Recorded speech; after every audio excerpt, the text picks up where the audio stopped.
Evet arkadaşlar, bu videoda da bu butonlarını incelemeye başlayalım. Neredeyse bütün programlarda hep aynı butonlar vardır. Buraya bugünkü bülten dediğimiz yerde şu tarih neyse, şu tarih hangi tarihse bugünkü bültene bastığımızda o günkü bülteni çeker. Yani şu anda 1 Ağustos'u çeker. Eğer buradan işaretleyip 2 Ağustos derseniz ve buna basarsanız 2 Ağustos'taki bülteni çeker. Maçlar gece 12'den ertesi o günün gece 12'sine kadar olan maçları alır. Bugünkü bülten dediğimiz buton.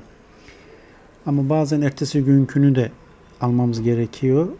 Gece 12'den sonraki maçların analizini yapsın diye. O zaman bunu kullanıyorsunuz. Bugünkü ve yarınki bülteni çekiyor. Tabi bunu kullandığınız zaman ertesi gün sonuçları çekerseniz o günkü maçların sonuçlarını vermez. O yüzden onu ne yapacaksınız? Arşivden silmeniz gerekir. Şurada sonuçları olmayan, şu gördüğünüz şekilde şurada bakın sonuçları yok şu anda bu maçların.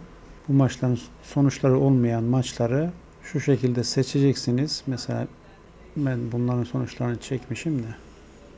Şöyle seçeceksiniz. Hepsini delete yapacaksınız. Daha sonra sorun yaşamayasınız. Sonuçlar çekerseniz yine gözükmez. Bunları anlatayım, onu detay olarak daha fazla anlatacağım zaten.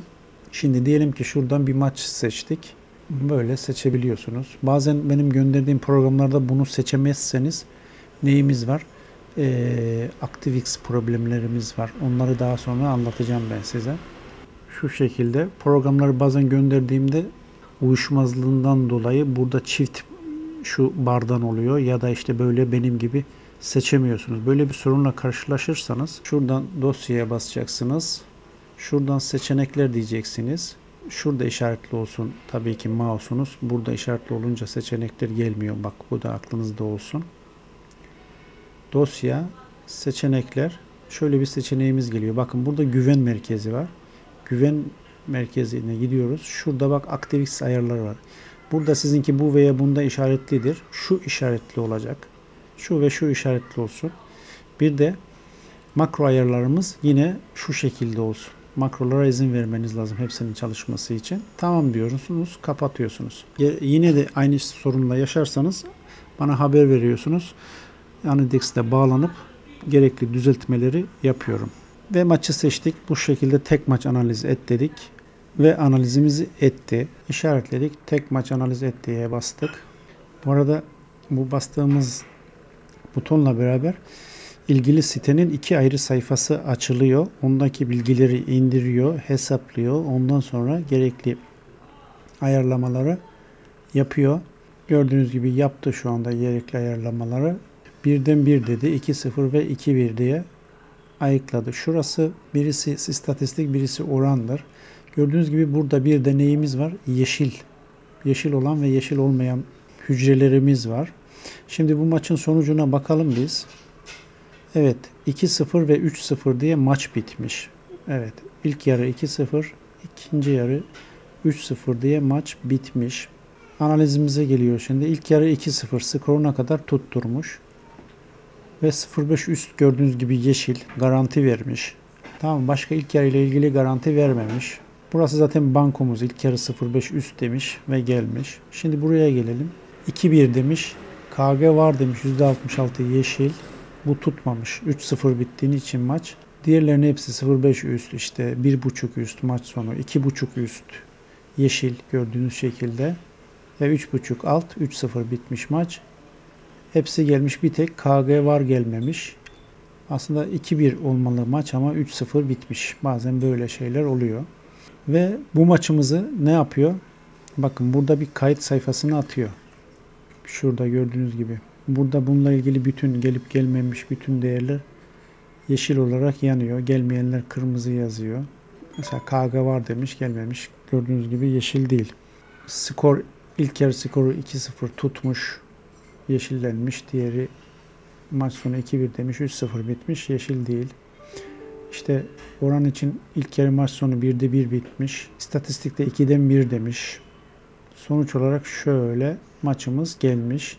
Burada zaten skora göre olan sonuçlar. Sonra bunu ne yapıyor?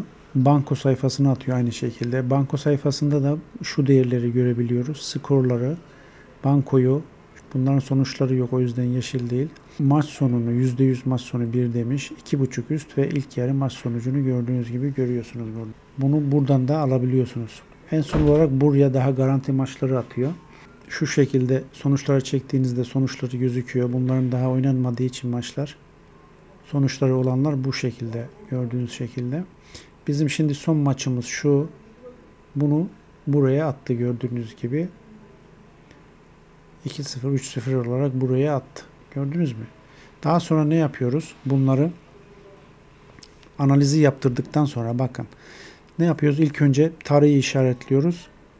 Bugünkü bülteni çekiyoruz. Daha sonra ister bütün maçlar listesini istersen lig maçları, major liglerini seçiyoruz. Buradan tümünü analiz et diyoruz. Bu tümünü analiz et deyince işte şurası da evetse resimleri de zaten kaydediyor. Bu resimleri de kaydediyor zaten. Oradan da görebilirsiniz tek tek. Tabii ki bu kaydedilen resimler kayıt sayfasındaki resimlerdir. Bütün resimleri kaydetmez. Bu kayıt sayfasında olan maçların hepsini kaydeder. Sonra banko sayfasına belli bir kriterlere uyanları kaydeder. Kupon sayfasına da kupon sayfasına uyan kriterleri kaydeder. Yani her maçı her yere kaydetmez. Onu biliniz lütfen. İşte bütün analiz ettik. Ondan sonra buralara maçlarımız geldi. Kırmızı bir şekilde. Daha sonra bak burada bir de kupon yap sayfamız var. Kupon yap sayfamızda şuradaki sütuna tıkladığınızda buraya gördüğünüz gibi maç atar. Bak KG var maçlarını buraya atar. 2.5 üst alt maçlarını. Bunlar daha sonuçlanmadığı için kırmızı olabilir. Zaten size kırmızı çıkacak. Siz şansınıza seçeceksiniz bir sütunu. Burada şu değerleri gördüğünüz şekilde atıyor. Ben de şu anda çok Excel açık. O yüzden biraz yavaş atıyor olabilir gördüğünüz gibi. Sonra burası da kupon sayfasında eğer maç varsa o maçları buraya sizin için sıralar. Yani değişik 3 maç, 4 maç ve 5 maç olarak sıralar. Buradaki oranınıza göre size yarışan orana göre seçebilirsiniz. Bunlar sonuçları çektikten sonra yeşillenebilir. Şu an yeşillenir. Bu yeşil olanlar sonuçları olanlardır. Kırmızı olanlar burada gördüğünüz gibi şunlardır. Sonuçları yok daha. İzlediğiniz ve dinlediğiniz için teşekkür ederim. Daha sonra ince ince detaylar, videolar gelecektir. Görüşmek dileğiyle.